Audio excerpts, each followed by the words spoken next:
Hello, thanks for joining us. My name is Nancy Lydia Mahaffey, and I am a manager of the Amhara Weekly page on Facebook, and also we are on Instagram and Twitter as well. The reason I'm coming to you today is to give you an update about a cause that is very dear to me. It is about, I'm originally from Ethiopia, and though I was born and raised in Addis Ababa, my family root is from ethnic Amhara. And there is a problem that's going on in Ethiopia. And if you don't know, maybe I can give you a real quick recap about what's happening. Currently, we are on a social media campaign.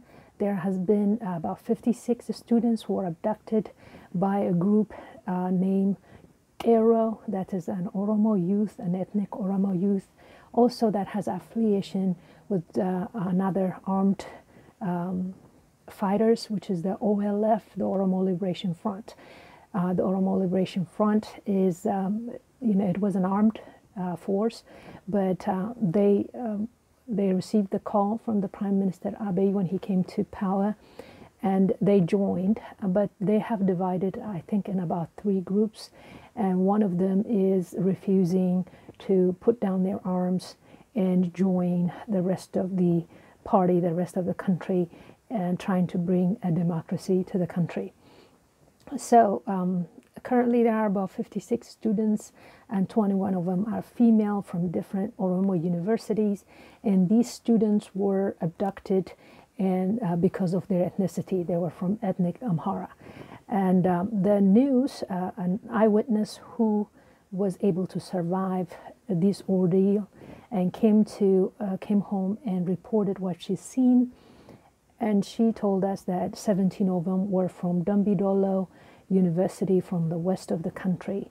And now Dambidolo University is not confirming. They're saying that they're not taking responsibility for what happened beyond the wall of the university, as well as the Oromo regional government saying that it's a federal government problem and they're not being helpful, and the federal government is saying it is the Oromia government jurisdictions. So they are not being helpful. And the girl who told us about what happened, she really painted a very disturbing image about how they're physically abusing them. They're not giving them the essential needs like water and food, as well as sexually assaulting and gang raping the female students. Now this is, anyone from any tribe, any ethnicity, from any part of the world should be outraged by what's happening. And no one seems to take responsibility to rescue these kids. And we started a social media campaign, and thankfully that everyone has taken it upon themselves, spreading the words. So I'm here today to tell you what's happening in Ethiopia, as well as why you should join us, regardless of whichever part of the country or world you might be. This is the essential core values we're standing for is common for everyone. We're standing for justice, equality. We're shouting for safety and security. We're shouting for freedom of press and freedom of assembly. I believe that we have more in common that makes us one than what divides us. Every human being, every individual, what they want in their life, regardless of whichever corner of the world you may be, your needs or your wants or your desires, your vision, your dreams are very similar to the other person who's across the world. So today I'm going to touch on about 4 things. The first one is about safety and security in Ethiopia. I believe, we all can agree, the most important and priority of a government, whichever part of the world may be, is to assure the safety and security of its citizens. And in Ethiopia, this has not been happening. Over 100 churches has been burned. A report shows there's about 20 mosques has been burned, as well as the recent memory, we have 86 people who were massacred in a very gruesome way because of the ethnic-based and religious-based attacks, as well as about 17 banks, commercial banks, has been robbed. Government officials have been killed. In Jijiga, there was a young man who really burned churches, also burned the ethnic Amharas house, and rape young women, and as well as really children. It was a very awful, gruesome activities that went on. In Shashamene, there was a young man who was hanged upside down because the crowd believed him to be from a different ethnicity. So the ethnic tension and the ethnic focused attacks is growing rapidly. And it looks like the central government is not having a control, and they are not really doing anything about it. At this moment, I would like to give credit to the Somali regional government, Mr. Mustafa. He has done really well rebuilding the churches and also assisting the community to come back together, as well as ensuring the law. And that's what we would like to see. It would be wonderful if things like this would happen all over the Ethiopia, but that's not happening. Incites, hateful messages and insightful messages are coming from activists that are really targeting a certain ethnicity, which is the Amhara, and that is putting the Amhara in danger. And we have over 45,000 Amhara university students displaced, and over 1,000 of them reported physical injury, as well as countless sexual abuses and rapes. And now we have about 56 of them that are reported abducted. But what we have a concrete evidence from the eyewitness is the 17 students from Dambidolo University, and among them being 13 of them being female. So what I would like to mention to you, my friends all over the world, where is the government when is all this happening? I'm not talking about specifically in one area. It's happening from the north and south, in east and west, even in the central country, in the central part of the country where lawlessness taking place and everyone committing crime not being brought to justice. And where is the government? And some people were upset that I went in on an interview and I asked if the government, the federal government and the Amhara regional government could not protect or assure the safety and security of their citizens. They should step down. And but that's what I'm asking. They have not done a good job. From down south in Moyale, the Ethiopian Somali in Moyale, they don't have what is needed, like water, electricity, roads. They are being segregated. They're not even like permitted to travel up north to the capital city. The ethnic Amaro people down in the south, they have a very special district where they live. Over 105 of men been killed, about 125 been wounded. Most of them have to flee to the neighboring districts to save their lives because of the OLF armed forces. But the government has said anything, like the way they did last year. Close to 1 million Gedio people were displaced from Oromo region, from the land that they lived for, as far as they can count. But the Oromia ethno-nationalists saying that's their land, and they were pushed out of the land that they have known to be theirs. But, and what is upsetting is all this is happening is not a specific group. We're not talking about Kero is the only one doing it. OLF fighters or armed forces are doing it. It is in the governments as well. The regional governments and the special forces, the Oromia police, everyone seems to be involved in supporting this forced displacement, ethnic cleansing, ethnic-based attacks, religious-based attacks, and they are giving it coverage. They're giving it coverage by not, by stifling information, by distorting information, as well as by not bringing the right people to justice. So this is the biggest question that is going on in Ethiopia. Ethiopia is extremely destable right now. Citizens can't leave their home and expect to be back home safely.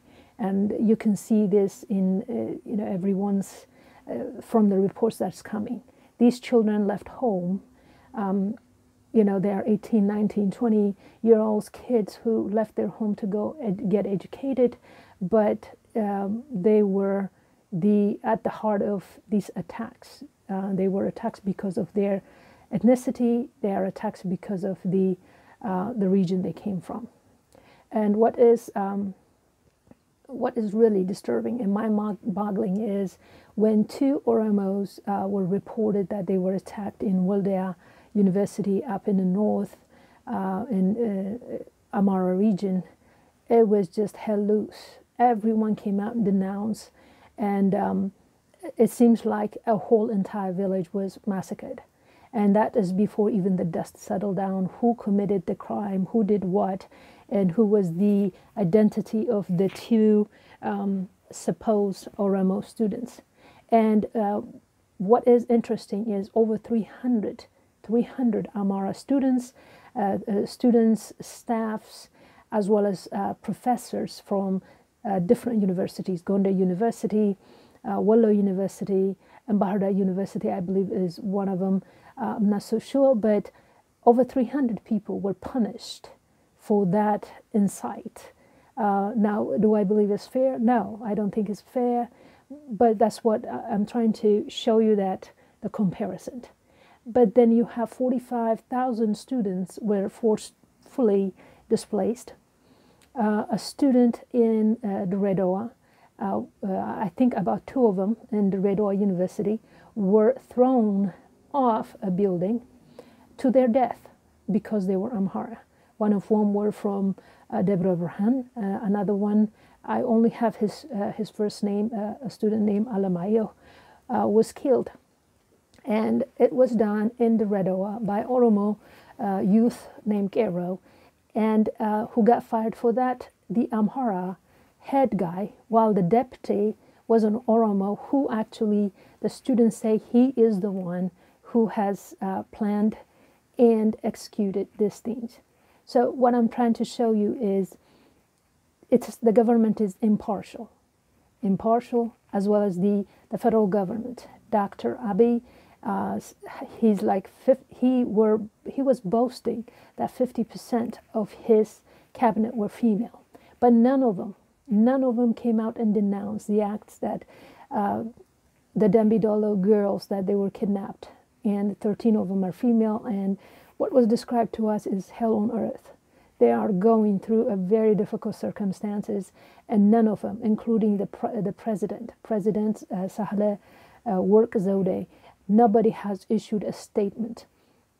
And the prime minister, he is going around doing his tour around the world, but he did not stop to address this issue. Nobody said anything about the death of the students. In fact, I am wearing black today in memory of a student, Hawassa University student Surafel Solomon from Waldia. He was stabbed to death just this past few days ago, about 4 days ago. And I want to send my condolences to his family and friends. He is the 22nd student that we are losing to these hate crimes. And I want the world community to know this is happening and nobody's doing anything about it. I personally have no hope or no faith left on the government, on the federal, on Dr. Abiy's government to do anything about it. Does he not know anything about it? I doubt it. I mean, I doubt that he doesn't have all these informations. He seemed like he has no informations that are being done in other regions. The only time he has information is when things go in Amhara region. Because when, about less than a month ago, when mosques, the alleged mosques were burnt in Mota, Gojam, it didn't take him. He didn't even wait until if the videos that were released were, correct. And he did not even wait for the dust to settle. He was so quick to tweet about it, and his officials, the mayor of Addis Ababa, as well as the head of the prosecutor office, they both tweeted exactly the same tweets, basically, as if like it was given to them as a talking point ahead of time. So what I would like to tell you is this, my friends. The Amharas have been targeted for the last 50 years. It's nothing new. I have told you before, but what is something new is right now, the federal government, it seems like, is siding with them.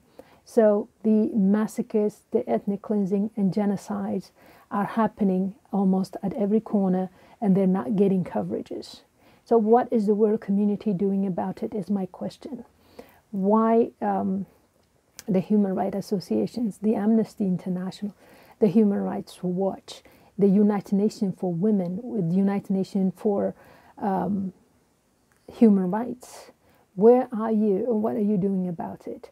And we're not getting any official reports, but that's not stopping me from speaking. I'm going to speak until someone hears, and I ask you, I challenge you to join me, because these rights are essential for everyone. Everyone deserves to live in peace. Everyone deserves to have safety and security in his own country. And the Ethiopian government should be able to provide these things to its citizen. Otherwise, they should pass power to whoever can.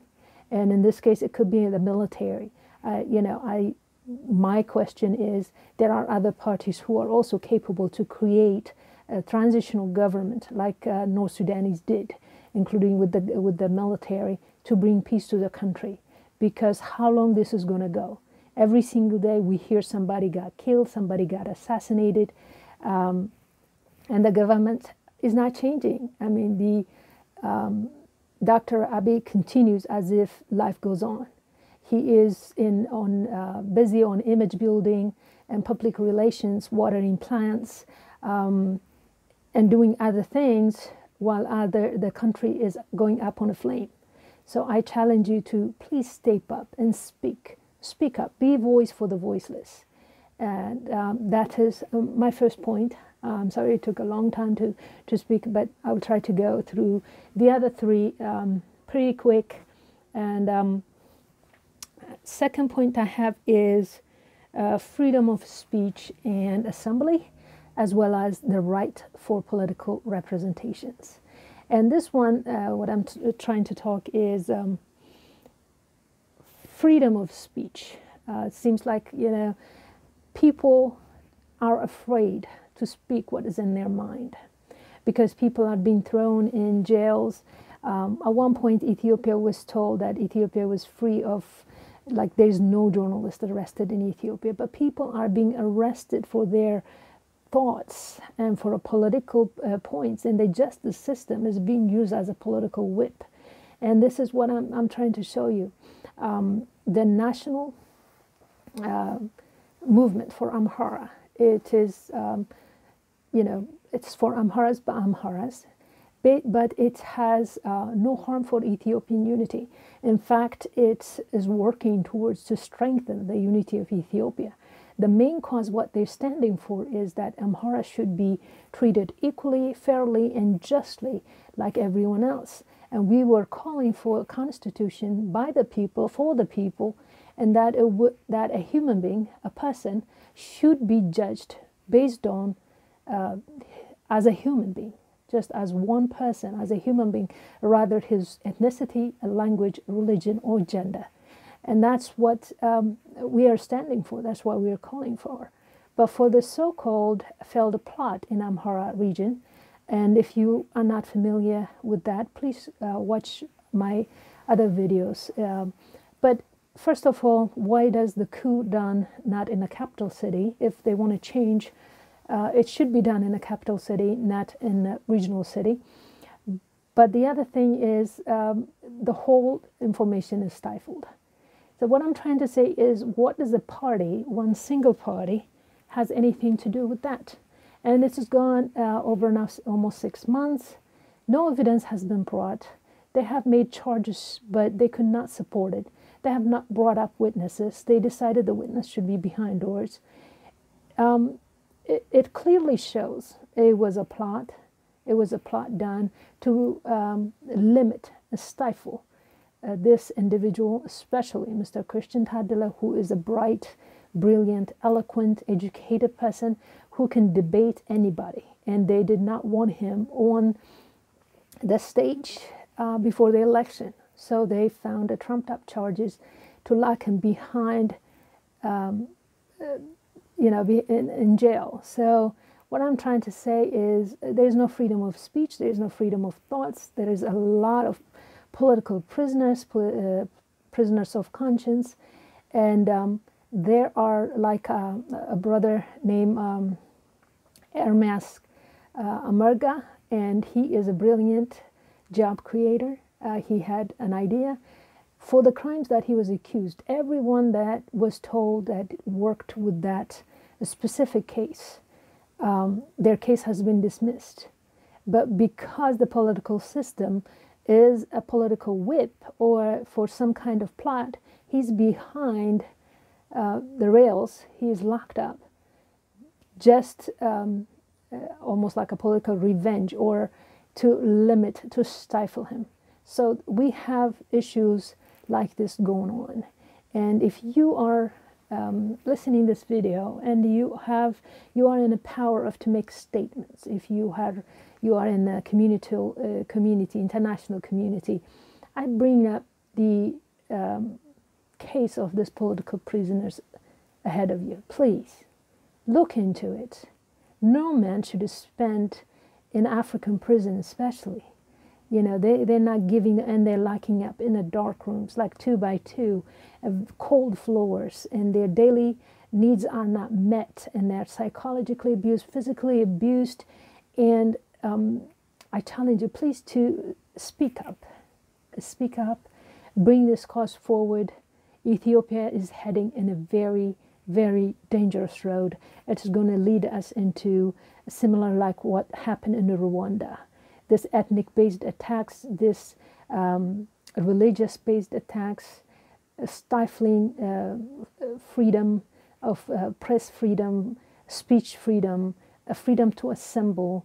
This is always happening, is leading us toward a very dark road. And I ask you, please, to help us save Ethiopia. It's heading in a very dangerous road. The third one, I have already mentioned it about the ethnic and religious-based attacks. And what happened is they say that in the past, I don't believe that one ethnicity was an oppressor.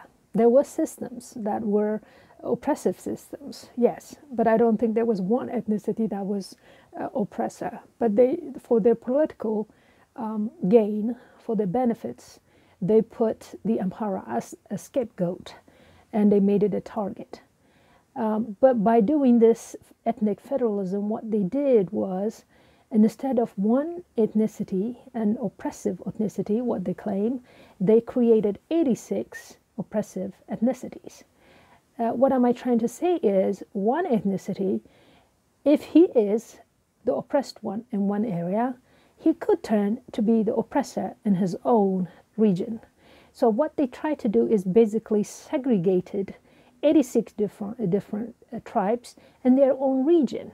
It's almost like putting cattle in their own stables, so they don't mix, so they don't fight, so they don't create. And that's not how Ethiopia is made. The fabric of Ethiopia is woven between each other for 86 tribes, whatever they call, or the language, the tradition, the culture. It is interwoven. So I'm totally against ethnic politics. I'm totally against religious-based politics. A human being should be treated as a human being, and the Constitution and the law should work for that individual. An individual should be treated as an individual, and all his God-given rights should be respected. That's all I call for. And many of us join for that. And I ask you to join this movement. The fourth point I have is freedom of Political representations, I mentioned it above, but I have it as a fourth point. If you are from Addis Ababa, or if you are a diplomatic mission in Addis Ababa or a community, an international community, Addis Ababa is the capital city of Ethiopia as well as the capital city of Africa. It is the fourth seat of the United Nations or the international community seat. Now, understand that and try to process this. What would you do if a tribe or an individual or a person come and say, hey, this city is mine and everyone who lives in the city should pay tax to me? Now that sounds ridiculous, don't you think?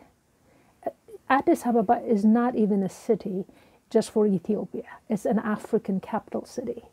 It is the African center of politics, diplomacy, and it is the center for the international community to do business, to do economics, to do politics. So how backward must one group has to think, claiming one huge capital city of a country, a continent, and a globally a hub for international community, claiming it as its own. Now that's, I hope you agree that's ridiculous, but that's what's happening. It's happening with the Oromo activists saying that Addis Ababa should be claimed by Oromia, and it is Oromia's capital city, and Addis Ababa as a city should start paying taxes to Oromia. Now that's outrageous. But we have a world-renowned journalist, a human rights activist named Iskender Nega. I'm sure you know about him. And if you don't, please look him up. He has a great personality. He stands up for true democracy.